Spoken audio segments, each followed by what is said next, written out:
Delhi NCR की सड़कों पर आवारा कुत्तों को लेकर मचे घमासान पर सुप्रीम कोर्ट का बड़ा फैसला आ गया है। डॉग लवर्स की मानो जैसे जीत हो गई हो। सुप्रीम कोर्ट ने आदेश दिया कि पकड़े गए कुत्तों को नसबंदी और टीकाकरण के बाद उसी इलाके में छोड़ा जाएगा जहां से उन्हें पकड़ा गया था। मगर इसके साथ कोर्ट ने एक और सख्त शर्त भी रख दी है। कौन सी शर्त और इस फैसले से आपके शहर में क्या बदलेगा, आइए समझते इस पूरे मामले को। फैसले की बड़ी बात है। सुप्रीम कोर्ट की 3 जजों की बेंच जस्टिस विक्रम नाथ, जस्टिस संदीप मेहता और जस्टिस एनवी अंजारिया ने शुक्रवार को साफ साफ कहा, नसबंदी और टीकाकरण के बाद ही छोड़ा जाएगा। कोई भी कुत्ता शेल्टर होम में हमेशा के लिए नहीं रहेगा। सार्वजनिक जगहों पर कुत्तों को खाना खिलाने पर रोक। अगर किसी को खाना खिलाना है तो तय किए गए स्पॉट पर ही करें। उल्लंघन पर होगी कार्रवाई। नियम तोड़ा तो कानूनी कार्रवाई होगी। हालांकि बीमार और एग्रेसिव डॉग्स को शेल्टर होम में ही रखा जाएगा।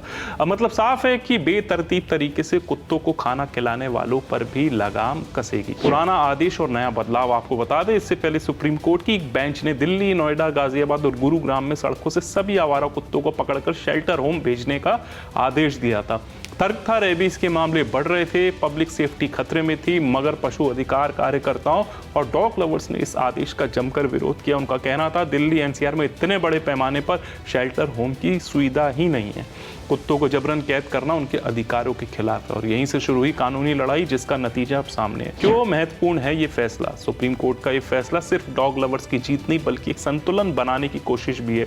सार्वजनिक सुरक्षा भी बनी रहे, जानवरों के अधिकारों का भी सम्मान हो। अब होगा ये कि नसबंदी और टीकाकरण के बाद कुत्ते आक्रामक नहीं रहेंगे और बीमारी का खतरा भी कम होगा। सुप्रीम कोर्ट का सख्त संदेश। कोर्ट ने साफ किया, पब्लिक प्लेस पर कोई भी मनमर्जी से कुत्तों को खाना नहीं खिला सकता। नगर निगम तय करेगा कुत्तों के लिए फीडिंग स्पॉट कहाँ होंगे।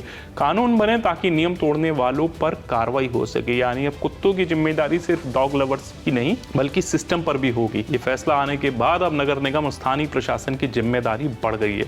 उन्हें करना होगा नसबंदी और टीकाकरण का प्लान, फीडिंग जोन की पहचान, लोगों को जागरूक करना कि नियम क्यों जरूरी है। तो क्या अब दिल्ली एनसीआर की सड़कों से डर का साया हटेगा? क्या इंसान और जानवर के बीच संतुलन बन पाएगा? सुप्रीम कोर्ट ने गेंद नगर निगम के पाले में डाल दी है।